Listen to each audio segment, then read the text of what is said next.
বড়ত্ব ঘোষণার জন্য আল্লাহ তাআলা আমাদেরকে এমন একটা দিন দিলেন।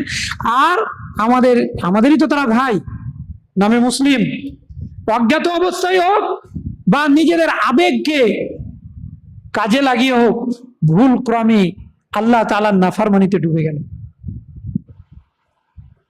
গত পরশুদিন বহরমপুরে আসছিলাম, অনুষ্ঠান চলছে 2-3 দিন ধরে। তো অনুষ্ঠানে আল্লাহু আকবার, আল্লাহ তাআলা হেফাজত করেন, অনুষ্ঠানে রীতিমতো প্যান্ডেল করে সেখানে লাইটিং করে মহিলা নিয়ে এসে নাচাচ্ছে। অর্থ কি নাচাচ্ছে? ঈদ ঈদ কেন্দ্রিক। বলেন অমুসলিমদের কাছে ইসলামের বার্তাটা কি যাবে? এবং শহর কেন্দ্রিক বিষয়গুলিতে এটা স্পষ্ট হয়। অনেক ক্ষেত্রে বলে যে আমরাও, মানে ওরা বলে পুজোর চাঁদা চাইতে এসে যে আমরাও তো ঈদে চাঁদা দিই, এই কাজগুলো করছে। এবং সেখানের জন্য কি করেছে, চলমান রাস্তাকে 2 সাইড থেকে ঘিরেছে। রাস্তা তো এমনিতে রাসূলুল্লাহ সাল্লাল্লাহু আলাইহি ওয়াসাল্লাম বলেছেন যে ঈমানের সর্বনিম্ন শাখা। রাসূলুল্লাহ সাল্লাল্লাহু আলাইহি ওয়াসাল্লাম বলেছেন আল ঈমানু বিদউন, ঈমানের যে শাখা প্রশাখা তার মধ্যে আফজালুহা কাউলু লা ইলাহা ইল্লাল্লাহ, সব থেকে উত্তম হচ্ছে আল্লাহ সুবহানাহু ওয়া তাআলা এক, অদ্বিতীয়, এই ব্যাপারে সাক্ষ্য প্রদান করা।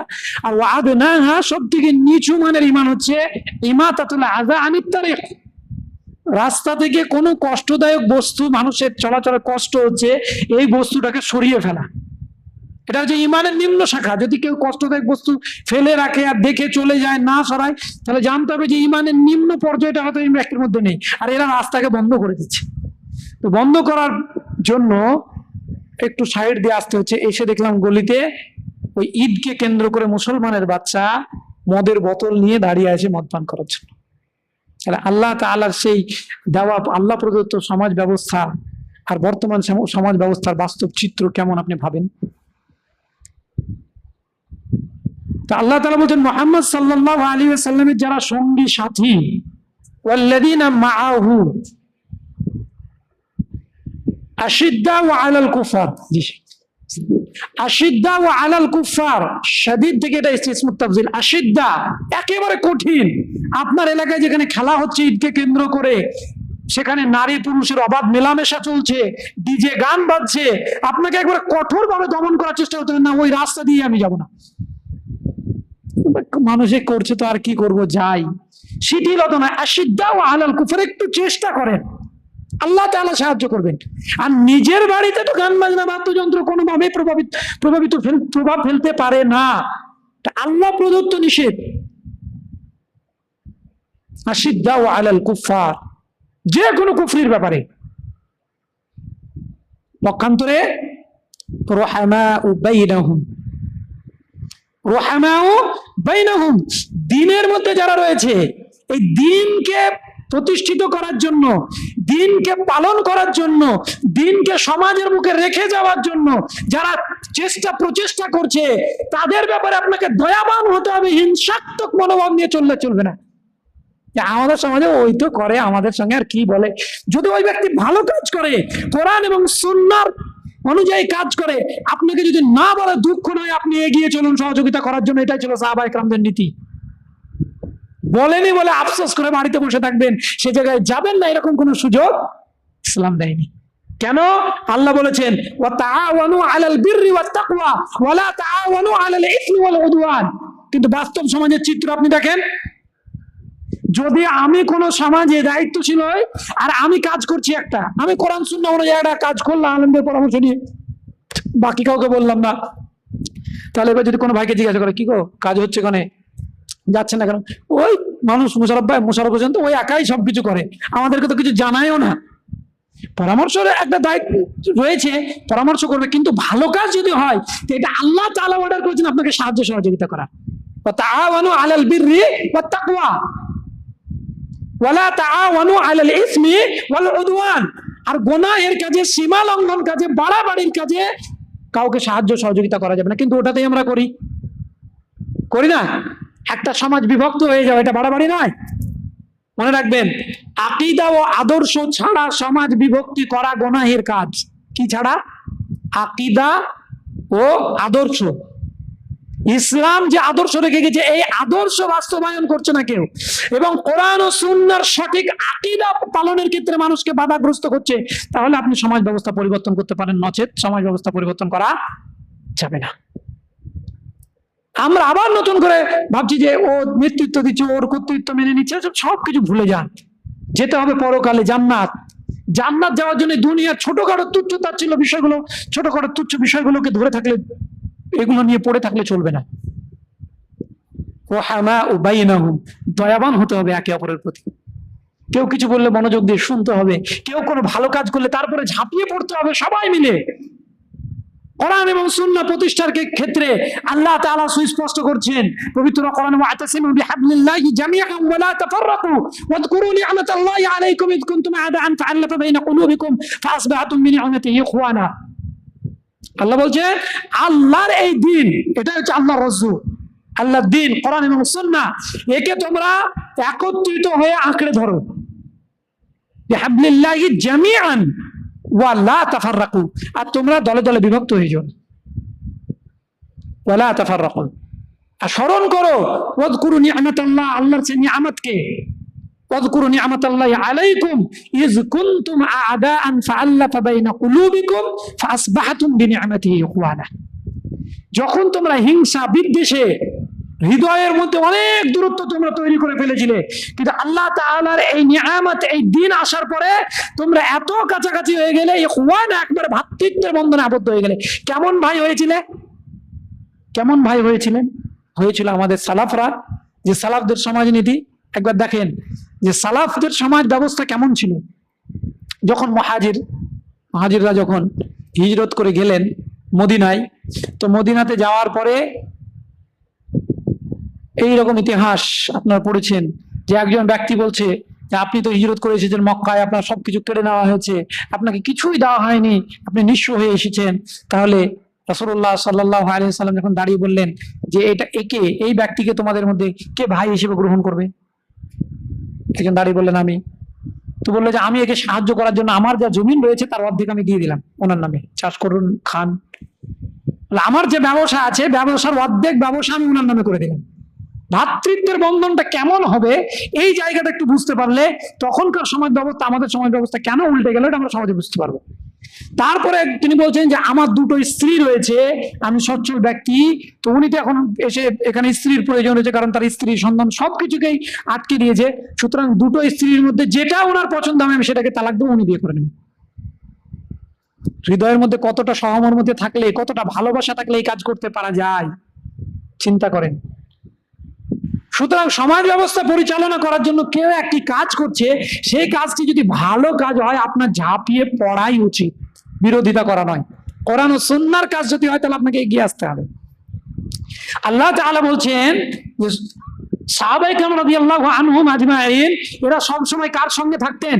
রাসূলুল্লাহ সাল্লাল্লাহু আলাইহি ওয়াসাল্লামের সঙ্গে। এবং তাবেঈরা সব সময় সাহাবায়ে কেরামদের নিকটবর্তী হয়ে থাকতেন। কেন?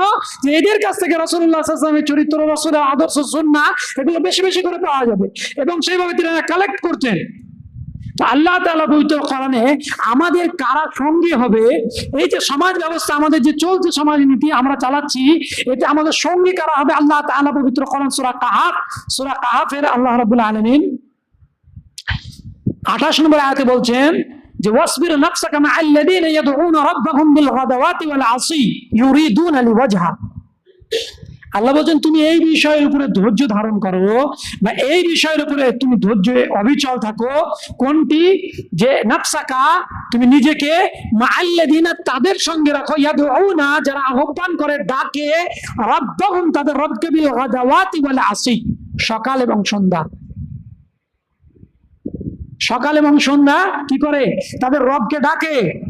এবং মুহাম্মদ রাসূলুল্লাহ সাল্লাল্লাহু আলাইহি ওয়াসাল্লামের যুগের যারা সাহাবায়ে কেরাম রাদিয়াল্লাহু আনহুম আজমাইন, তাদের যে মানে একে অপরের প্রতি সহমর্মিতা, আল্লাহ তাআলা বলছেন রহমা বাইনাহুম, তারপরে বলছেন তারাহুম, তাদেরকে দেখবে রুকআন সুজদা, রুকু এবং সিজদা করতে, ইয়াবতাগুনা ফাযলাম মিনাল্লাহি ওয়া রিদওয়ানা। আল্লাহ তাআলা বলছেন তারপরে তারাহুম রুকআন সুজদা ইয়াবতাগুনা ফাযলাম মিনাল্লাহি ওয়া রিদওয়ানা, তাদেরকে তোমরা দেখবে, অর্থাৎ দেখতে পাবে সাহাবায়ে কেরামদেরকে তারা কি করে? রুকু এবং সিজদা করে। কিসের জন্য? ইয়াবতাগুনা ফাযলাম মিনাল্লাহি ওয়া রিদওয়ানা, আল্লাহর অনুগ্রহ হাসিল এবং আল্লাহর সন্তুষ্টির জন্য। তাহলে বেনামাজি, সমাজনীতিতে, সালাফদের সমাজনীতিতে বেনামাজির কোনো স্থান ছিল না। আপনি সমাজ গড়েছেন, সমাজ তৈরি হয়েছে, ভালো করে মনে রাখবেন, প্রথম ক্যাটাগরির শর্ত থাকবে যে বাড়ির প্রত্যেকটা সদস্যকে সলাত আদায়কারী হতে হবে। সলাত নামাজ মানে আদায়কারী হতে হবে। নামাজ যদি না পড়ে তাহলে কিসের সমাজ ব্যবস্থা? সালাফদের সঙ্গে এখানেই তো ত্রুটি। আমাদের প্রথম যুগের যারা ন্যায়নিষ্ঠবান সালাফ, সাহাবায়ে কেরাম রাদিয়াল্লাহু আনহুম আজমাইন, তাদের সঙ্গে প্রথমেই তো এখানে মানে আমাদের বাধাগ্রস্ত। এবং আমাদের যিনি আদর্শের প্রতীক নবী মুহাম্মদুর রাসূলুল্লাহ সাল্লাল্লাহু আলাইহি ওয়াসাল্লাম, তিনি বলছেন প্রথমে যে কি আল আহাদুল্লাযী বাইনানা ওয়া বাইনাহুম তারকুস সালাহ, আমাদের মাঝে আর ওই যে মক্কার মুশরিক কাফেরদের মাঝে পার্থক্য হচ্ছে সালাত। মান তারাকা সালাতা মুতাআম্মিদান ফাকাদ কাফারা, ইচ্ছাকৃত সময় সুযোগ থাকার পরে যদি কেউ সালাত ছেড়ে দেয় তাহলে তারা হচ্ছে কি কাফির। এটা রাসূল সাল্লাল্লাহু আলাইহি ওয়াসাল্লামের ভাষা। তাহলে আমার চাচা, আমার চাচাতো ভাই, আমার ফুপা, আমার ফুফাতো ভাই, আমার খালা, মামা, যেই হোক না কেন, পাড়া প্রতিবেশী, যদি সালাত আদায়কারী না হয় তাহলে সে আমার ভাই নয়। কারণ আল্লাহ তাআলা অপর জায়গাতে বলছেন, ওয়াইন তাবু ওয়া আকামুস সালাত ওয়া ইতাআজ যাকাত ফাইখওয়ানুকুম ফিদ্দীন। তারা যদি তাদের ভুল থেকে ফিরে আসে, তারা যদি সালাত আদায় করে, যাকাত প্রদান করে, তাহলে তোমাদের ভাই। তাহলে আমার ছেলে, আমার মেয়ে বাড়িতে রয়েছে, যুবক যুবতী সালাত আদায় করে না, আমি বলছি সমাজের মধ্যে কল্যাণ না। রাসূলুল্লাহ সাল্লাল্লাহু আলাইহি ওয়াসাল্লামের যুগে বলছেন যে তাদের সালাত আদায় করতে, তারা কি রাসূলকে দেখানোর জন্য না, ইয়াবতাগুনা ফাদলাম মিনাল্লাহি ওয়া রিদওয়ানা, আল্লাহর অনুগ্রহ হাসিল আর আল্লাহর সন্তুষ্টির জন্য, যে আল্লাহকে সন্তুষ্ট করতে হবে। প্রত্যেকটা যারা রয়েছেন এখানে উপস্থিত আজকে ভালো করে মনে রাখবেন, দ্বীনের ব্যাপারে, ইসলাম মানার ব্যাপারে, ইসলামের কাজে আপনার যে অবস্থান হবে, সেই অবস্থানটা হচ্ছে কি, আপনার যে অবস্থান, সেই অবস্থানটা সব সময়ের জন্য হবে আল্লাহ সন্তুষ্টি, সব সময়ের জন্য আল্লাহর অনুগ্রহ পেতে হবে, আল্লাহর দয়া পেতে হবে, মানুষের সন্তুষ্টি নয়। তো ঠিক তেমন আল্লাহ তাআলা আপনাকে আমাকে বলছেন যে আমাদের সঙ্গী কারা হবে, ইয়াদউনা রাব্বাহুম বিল গাদাওয়াতি ওয়াল আসি ইউরিদুনা লিওয়াজহা, যারা সকাল এবং সন্ধ্যায় তাদের রবকে ডাকে। তাহলে আপনার সঙ্গী কে? কার সঙ্গে গিয়ে আপনি আড্ডা পিটেন, কার সঙ্গে থাকেন, রাতে 12টা 1টা পর্যন্ত আপনার সময় নষ্ট করছে, ফজরের জামাতে আপনি উপস্থিত হতে পারেন না, কে? আপনার পরিবারে আপনার স্ত্রী যদি আপনার সঙ্গে সময় নষ্ট করে, সেটাও আপনার জন্য ক্ষতিকারক। আপনার স্ত্রী তো, আপনার স্ত্রীকে মুমিনা বানাতে হবে, সে আপনি বাড়ি যাবেন দ্রুত আপনার খাবারের ব্যবস্থা করবে, আপনার দ্রুত বিছানা করে দেবে যাতে আপনি ঘুমাতে পারেন, ফজরের জামাত মিস না হয়। ফজরের 2 রাকাত সুন্নাত সম্পর্কে রাসূল সাল্লাল্লাহু আলাইহি ওয়াসাল্লাম বলছেন, রাকাতুল ফজর খায়রুম মিনাদ দুনিয়া ওয়া মা ফিহা, রাকাতুল ফজর খায়রুম মিনাদ দুনিয়া ওয়া মা ফিহা, ফজরের পূর্বে 2 রাকাত সুন্নাত খায়রুম মিনাদ দুনিয়া ওয়া মা ফিহা, দুনিয়াতে যত মূল্যবান সম্পদ আছে এবং দুনিয়া সহ তার থেকেও মূল্যবান। তাহলে তার ফরজটা কত মূল্যবান আপনি নিজে এবার ভাবেন তো, যে সাহাবায়ে কেরামদের মতন খেয়ে না খেয়ে দিন চর্চা করে শিখতে হবে, আমার ধ্বংস হয়ে যাচ্ছে না, জান্নাত চলে যাচ্ছে, এইরকম ভাবনা চিন্তা, যে জান্নাতটা ছুটে গেল না, এরকম ভাবনা চিন্তা করে পড়ে থাকতেন, আপনি কয়টা মিনিট সেভাবে সময় ব্যয় করেন? আপনার প্ল্যান এইভাবে বা আমার প্ল্যান সাজানো থাকে, আগামীকালকে সকালে উঠে আমাকে এই জায়গায় যেতে হবে, এই ব্যক্তির কাছে টাকা পাওয়া যায় নিতে হবে, তারপর আমার এই জায়গায় যেতে হবে, এটা আমার ব্যবসার ক্ষেত্র, এখানে আমাকে ব্যবসা করতে হবে, আমাকে ইনকাম করতে, আবার এই সময় আমাকে এই জায়গায় যেতে হবে, দুপুরে গোসল করে খেতে হবে, বাড়ি ফিরতে হবে, আবার ব্যবসার দিকে যেতে হবে, সব প্ল্যান আপনার সাজানো আছে। কিন্তু আগামীকাল যদি আমার মৃত্যু ঘটে, আজকে আমি যে কাজটা করে গেলাম এটার জন্য কি প্রস্তুত আছি যে আগামীকাল আমি জান্নাত পেয়ে যাবো? সাহাবায়ে কেরামদের মধ্যে এই চিন্তা ছিল। একটা চিন্তা তাদের মধ্যে একেবারে মানে ব্রেনের মধ্যে গেঁথে গেছিল, সেটা হচ্ছে কি, 2টি বিষয়, যে এই কাজটা করছি ইনশাআল্লাহ জান্নাত পাবো, এই কাজটা করলে আমার জান্নাতটা চলে গেল না তো, জান্নাত থেকে বিচ্যুত হয়ে গেলাম না তো, ভয়। আর আমাদের দুনিয়া দুনিয়া দুনিয়া করে আমরা পাগল। এই বিষয়টাকে আমাদেরকে আল্লাহ তাআলা বলছেন, না, তোমার সঙ্গী সাথে হবে কারা? যারা সকাল সন্ধ্যা তাদের রবকে ডাকে, বিল গাদাওয়াতি ওয়াল আসি ইউরিদুনা লিওয়াজহা, এবং কি করে আল্লাহ সুবহানাহু ওয়া তাআলার সন্তুষ্টির জন্য তার দিকে তারা মানে প্রত্যাবর্তন করে, আল্লাহর সন্তুষ্টির জন্য।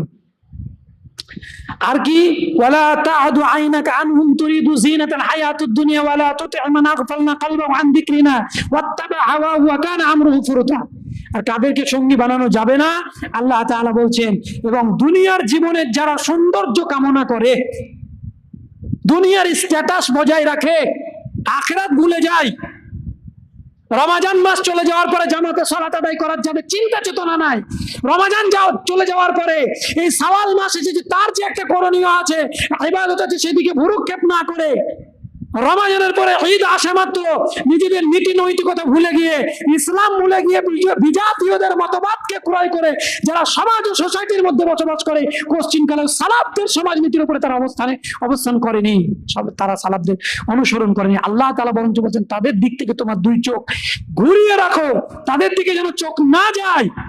ওয়ালা তাদু আইনাকা আন তুরিদু জিনাতাল হায়াতুদ দুনিয়া, যারা দুনিয়ার জীবনের সৌন্দর্যকে কামনা করে। সালাফদের চোখে আপনার দুনিয়াকে দেখবেন কেমন, একটু পরে বুঝতে পারবেন ইনশাআল্লাহ। আর কি ওয়ালা তুতিউ, আল্লাহ বলছেন খবরদার তাদের আনুগত্য করবে না। মান আগফালনা কলবাহু, আল্লাহ বলছেন যাদের অন্তরকে আমি ঘুরিয়ে দিয়েছি, মান আগফালনা গাফিল করে দিয়েছি, আন যিকরিনা, আমার স্মরণ থেকে। আল্লাহ সুবহানাহু ওয়া তাআলা স্মরণ থেকে আল্লাহ বলছেন আমি যাদের অন্তরকে ঘুরিয়ে দিয়েছি। আপনি ভাবেন আপনার অন্তরটা কোথায়? কোরআন সুন্নাহ আপনাকে ভালো লাগে না লাগে না? কোরআন সুন্নাহর আলোচনা আপনার হৃদয়ে দাগ কাটে না? কোরআন সুন্নাহ অনুযায়ী চলতে আপনাকে ভালো লাগে না লাগে না? সমাজে সোসাইটিতে আপনি বলছেন জুমার খুতবা খুব সংক্ষিপ্ত সময়, জুমার খুতবা ছাড়া আপনাকে মাসে 2 দিন 3 দিন 4 দিন আপনাকে বসতে হবে কোরআন সুন্নাহ ন্যায় নিষ্ঠবান ব্যক্তিদের সঙ্গে, যাদের সঙ্গে আল্লাহ তাআলা থাকার কথা বলেছেন, এবং আপনাকে কোরআন ও সুন্নাহ শিখতে হবে। যদি শেখেন তাহলে এই জায়গা থেকে আপনি বাঁচতে পারবেন। যাদের হৃদয়কে আল্লাহ তাআলা তার স্মরণ থেকে ঘুরিয়ে দিয়েছেন, তাদের থেকে আল্লাহ তাআলা বলছেন তোমার দৃষ্টিকে উঠিয়ে নাও, ঘুরিয়ে নাও, তাদের দিকে দৃষ্টিপাত করা যাবে না।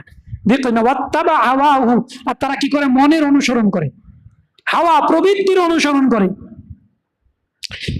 ওয়াকানা আমরুহু ফুরুতা, ফলে কি হয়েছে? তাদের কর্মগুলো বিনষ্ট হয়ে গেছে, যেটুকু কর্ম করেছে ওটা কোনো কাজের নয়। সম্মানিত উপস্থিতি, সুতরাং আমাদেরকে মনে রাখতে হবে যে আমরা যে যুগে বসবাস করছি, এই যুগ এই সময় অত্যাধিক ভয়াবহ। আমাদের সালাফুস সালেহিন যারা ছিলেন, সাহাবায়ে কেরাম রাদিয়াল্লাহু আনহুম আজমাইন, তাবেঈন, তাবেঈন, তাদের যুগগুলিকে স্বর্ণযুগ বলা হয়। আর আমাদের যুগ বর্তমানে আমরা দেখতে পাচ্ছি যে আমাদের এই অবস্থানটা কোথায়, তাদের সঙ্গে আমাদের পার্থক্য কেমন, এই নিয়ে কিছু কথা খুব সংক্ষিপ্ত আকারে তুলে ধরবো। সেটা হচ্ছে তাদের জীবনের মূল লক্ষ্য, মূল উদ্দেশ্য ছিল তাকওয়া এবং ঈমান। তাদের জীবনের মূল লক্ষ্য উদ্দেশ্যই ছিল তাকওয়া। রাসূলুল্লাহ সাল্লাল্লাহু আলাইহি সাল্লাম কাউকে উপদেশ দিতে গিয়ে প্রথমেই যে বাক্যটি বলছেন যে ইত্তাকুল্লাহ, আল্লাহকে ভয় করো, হাইসুমা ওয়াজাদতুম, যেখানেই তুমি থাকো না কেন, যে অবস্থায় থাকো না কেন। তাহলে তাদের মূল লক্ষ্য ছিল সমাজ গঠন, ছিল সমাজ গড়ে উঠেছিল তাকওয়ার ভিত্তিতে। আর আমাদের বর্তমান সময়ে সমাজ গড়ে ওঠে দুনিয়ার চাকচিক্যময়, দুনিয়াকে প্রাধান্য দিয়ে। এই জন্য তাদের সঙ্গে আমাদের ডিভাইডেড হয়ে যাচ্ছে। আমাদের ফিতরা ব্যবস্থা সাহাবায়ে কেরামদের যুগের ফিতরা ব্যবস্থার মতো হলে কিছু কিছু মানুষের পছন্দ হচ্ছে না। আমাদের ইবাদত সাহাবায়ে কেরাম রাদিয়াল্লাহু আনহুম আজমাইনদের ইবাদতের মানদণ্ডে টানতে গেলে বলছে এরা কম করছে, বলছে এরা পিতামাতার জন্য এ করে না, ওই করে না, সেই করে না, ইত্যাদি ইত্যাদি নানান অপবাদ আছে। কেন? কারণ এখনকার মানুষ দুনিয়ার জীবনকে প্রাধান্য দিয়েছে সমাজ ব্যবস্থা পরিচালনা করার জন্য। আর আমাদের সালাফরা সমাজ ব্যবস্থা গঠন করেছিলেন তাকওয়ার ভিত্তিতে। আগে বলেছিলাম যে তাকওয়া, আকীদা, ঈমান, এই ভিত্তি ছাড়া সমাজ বিভক্ত করা যাবে না।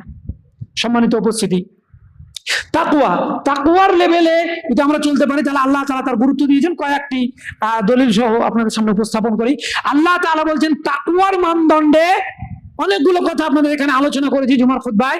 আজকে তাকওয়ার মানদণ্ড, তাকওয়া যদি আপনি অবলম্বন করতে পারেন কি প্রাপ্তি অর্জন করবেন, শুধু এটাই শুনুন আল্লাহ তাআলার ভাষায়। আল্লাহ তাআলা বলছেন যে ওয়ালাউ আন্না আহলাল কুরআ আমানু ওয়াত্তাকাউ লাফাতাহনা আলাইহিম বারাকাতিম মিনাস সামা।